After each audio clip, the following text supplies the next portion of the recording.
Magandang araw po sa inyong lahat mga kababayan. At eto nga, bigyan po natin ng reaksyon ang balitang ito mga kababayan. Ito pong mga video, no?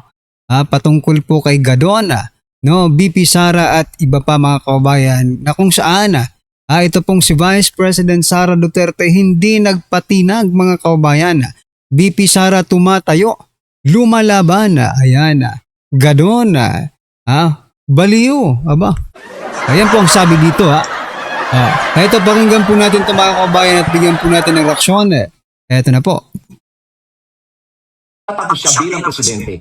Bakit noong 2022 ay hindi siya tumakbong presidente sa kabila ng pamimilit sa kanya ng tatay niya at sa kabila ng kakasigaw, lumawit na yung dila ng Run Sara Run movement ni Halata mo talaga si Gadon, no, na sanay na sa mga ganitong usapan mga kababayan. Lawit na yung dila. Anong lawit na yung dila? Baka ikaw ngayon ang malalawit ang dila, Gadon. Ano? Dahil humanda ka Gadon. Pag naging presidente si Vice President Sara Duterte. Okay, sa 2028 mayroon ka pang mahigit isang dalawang taon, di ba? Hindi ka na aabot ng 2 taon, Gadon. Hindi ko nga alam Ano ba, di ba? Hindi ko nga alam mga kababayan kung ano ba talaga ang trinatrabaho ngayon ni Gadon. Wala tayong naririnig. Pinapasweldo ang hinayupak na ito ng taong bayan, di ba? Pero hindi talaga sa pinapunta sa rito. Alam niyo ba kung bakit? Kasi nagpa-survey noon ang Malacanang noong 2021, latter part of 2021, nagpa-survey ang Malacanang at hindi nila ginamit itong Pulse Asia o SWS. Ang ginamit nila sa survey ay itong kanilang mga congressman na panig sa kanila at pinag-survey sila, yung tinatawag na internal survey sa kanilang mga distrito. At doon ay nalaman ko ang naging resulta sapagkat maraming mga congressman dyan na mga kaibigan ko rin. At pinarating nila sa akin ang magandang balita na doon sa kanilang internal survey na inutos ng Malacanang ay ang number 1 ay si BBM at ang number 2 ay si Leni. Ang number 3 ay si Isko. Pang-4 lang si Sara. Sino ang maniniwala sa'yo niyan? Sa palagay mo ba, Gadon, maniniwala ang taong bayan sa'yo? Isipin mo Gadon mas malaki pa ang nakuang boto ni Vice President Sara Duterte kesa sa presidente mo, si Bongbong Marcos Jr. No? Tapos pang-4 lang? Mas malaki pa si Leni mga kababayan? Mas mataas pa yung ranking? Di ba? Parang nakakabaliw na ito. No? Nakakabaliw pakinggan si Gadon mga kababayan. Una raw si Bongbong Marcos. Pangalawa si Leni. Sino yung pangkatlo? O pang-4 si BP Sara, si Isko ang pangatlo. Mas mataas pa nga yata si Isko kung tutuusin. Kung hindi lang, ito mga kababayan, kung hindi lang po sumanib or nakipag-unity itong si PBBM kay BP Sara, malamang mas malaki pa po ang makukuha, no? At manalo pa itong si Mayor Isko mga kababayan. Tapos sasabihin ni Gadon, wala na sa hulog si Gadon mga kababayan. Kasi wala talaga siyang pag-asa. At siya ay pinipilit lamang ng kanyang tatay at posible na dadayain nila sa Smartmatic. Pero hindi talaga nagtumakbo si Sara kahit Hala, anong pinagsasasabi ni Gadon mga kababayan, dadayain daw sa Smartmatic? Baka yun ang ginawa ng kampo ninyo. Nandaya kayo sa Smartmatic, no? Where did you get that idea, no, Gadon, na mangdadaya si BP Sara sa Smartmatic? May kakayahan ba? Baka kayo po ang ang kampo nyo po ang may kakayahan gawin yon. Grabe itong si Gadon mga kababayan, Ay, nako. Ito po ang naging komento ng ating mga kababayan patungkol po dito sa mga pinagsasabi ni Gadon, mga karibin natin. Ito po. Hindi makita. Pero ito, babasahin ko na lang mga kababayan. Ang ganda ng argumento mo, paring Gadon. Bakit masyado kang apektado? Oo nga no? Huwag mong husgahan ang laman ng nakataob sa bao. Sige, malalaman result. Oo nga paniwalain mo sarili mo.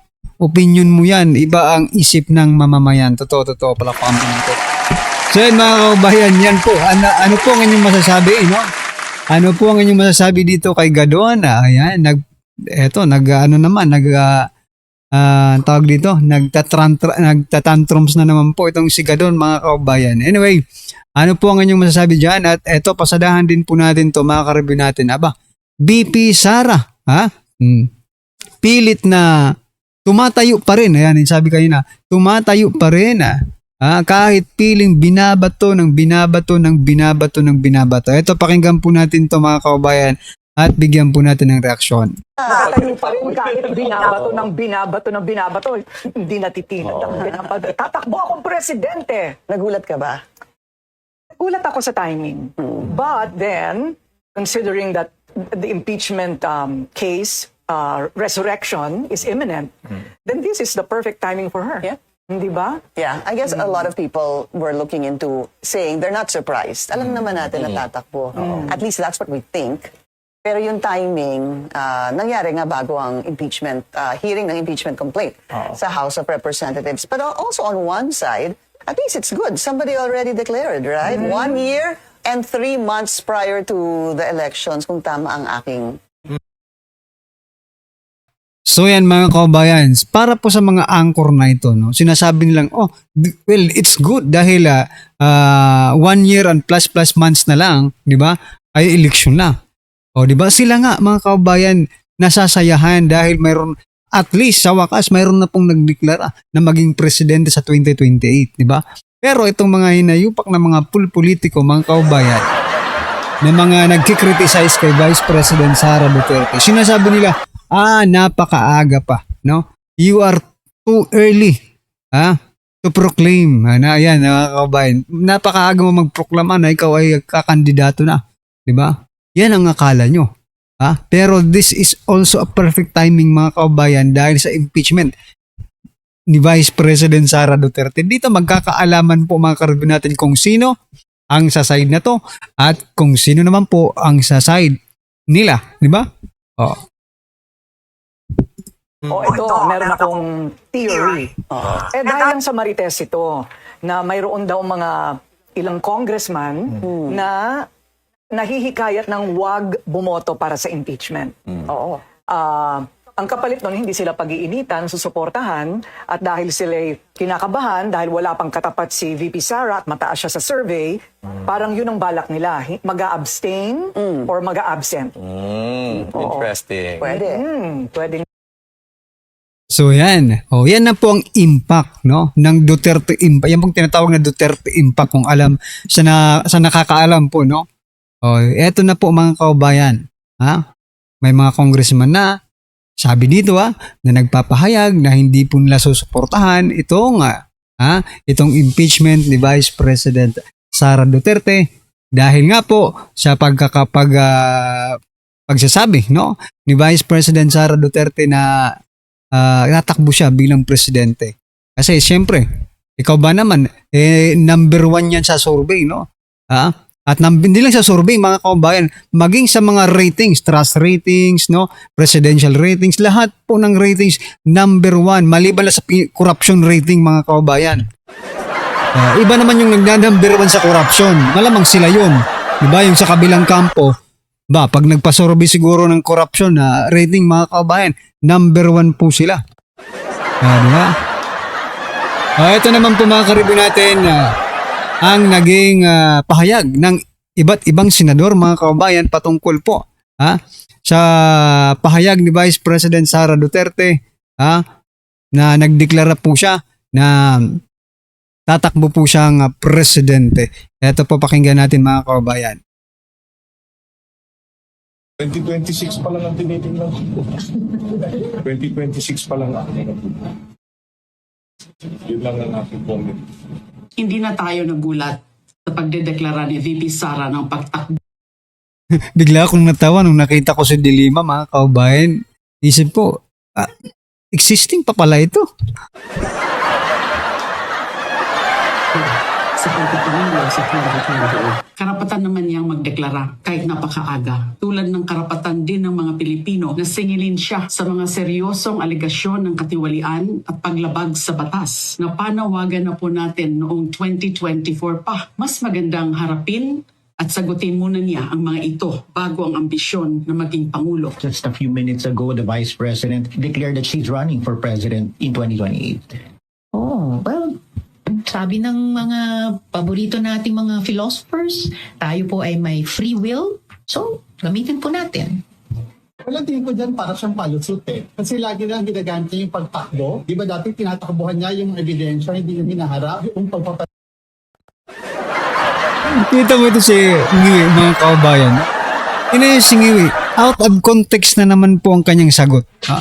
Lagi niya, tumakbo si Vice President Sara Duterte, tatakbo po ako ng pagka-presidente. Hindi. Ha? Palusot niya lang yan kasi palagi yung ginagamit yung pagtakbo. Tapos iba palang pagtakbo ang kanyang sinasabi, tumakbo daw sa investigasyon. Ganun ba ang ibig mong sabihin, Ngiwi?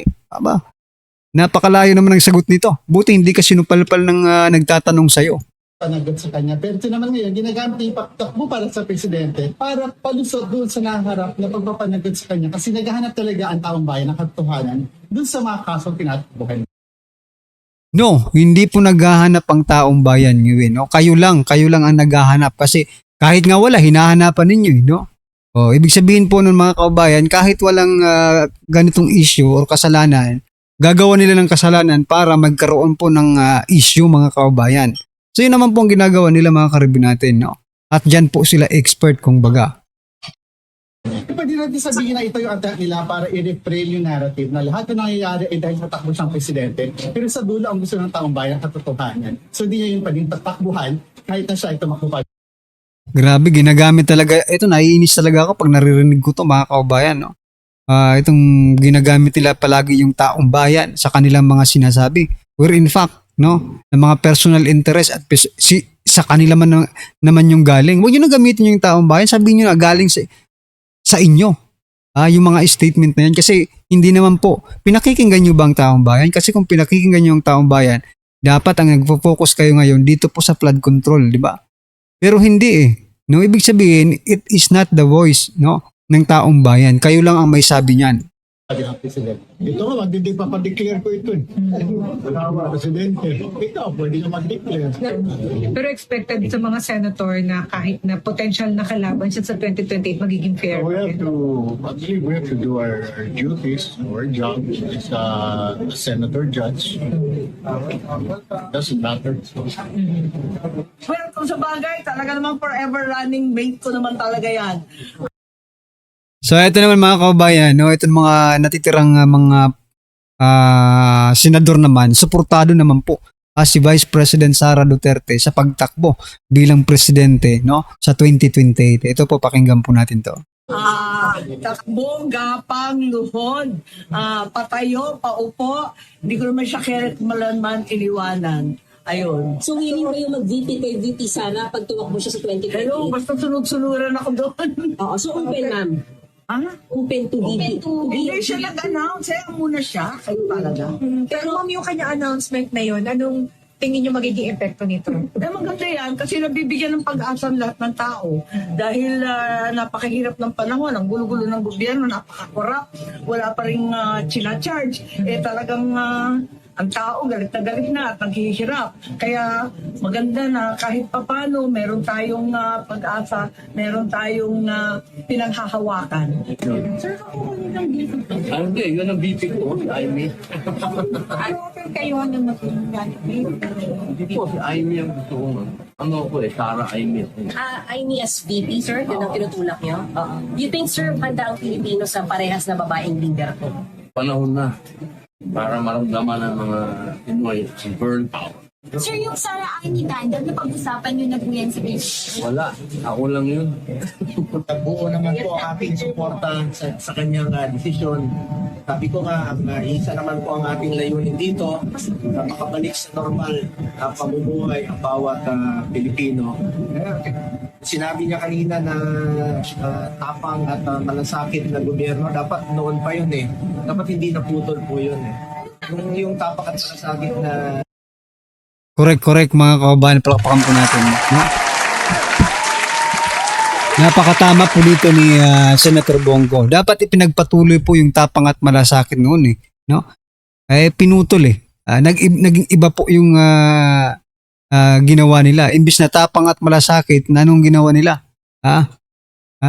Nakaw at corrupt. Paras lang pala ang nakaw at corruption, no? Ano ba ang dapat, mga kaubayan? Sige nga, i-comment nyo nga mga karabin natin kung ano pong dapat na itawag sa mga ganyang ginagawa nila ngayon. Gobyerno, noong panahon ni Pangulong Duterte, dapat pinatuloy po yung tuloy-tuloy dapat. Well, in my head, this is a distraction, no? Eto naman mga kaubayan, yung mga Makabayan Black. Tingnan niya natin kung ano po. Distraction ang narinig ko eh. Supposedly, ang taong bayan, ang mga kongresista, ang mga ahensya ay naka-gear, no, na i-pursue ang pananagutan hanggang sa dulo nito. Pero meron ngayong nilabas na announcement. Huwag na natin ipagpatuloy mga kaubayan kasi pag pinagluloko lang tayo ng mga ito eh, no? Anong pananagutan? Mayroon ba kayo nun na pananagutan? Ipinaglalaban nyo ba ang pananagutan? Bakit kung pinaglalaban nyo pang pananagutan at linalabanan nyo ang corruption, bakit hindi kayo, no, nagsasalita about sa mga ginagawa ng administrasyong ito? No? Pag si BP Sara, ang bilis ng mga bunganga ninyo. Kahit walang kasalanan, basta Duterte yung pag-usapan, meron at meron talaga kayong masasabi, no? Pero pagdating po dito mga kababayan sa administrasyong ito, kahit nandyan na po sa harapan nilang ebidensya, kahit nakikita na nila ang sinasabi ng taong bayan, kahit na-experience na nila kung anong nangyayari dito sa ating bansa, wala. Tikumpo ang kanilang mga bibig. Ay nako. Anyway, ano po ang inyong opinion, reaction patungkol po sa video ito mga karabin natin? Just comment down below. Ayan, maraming salamat po. Please don't forget to like and subscribe. Maraming salamat po.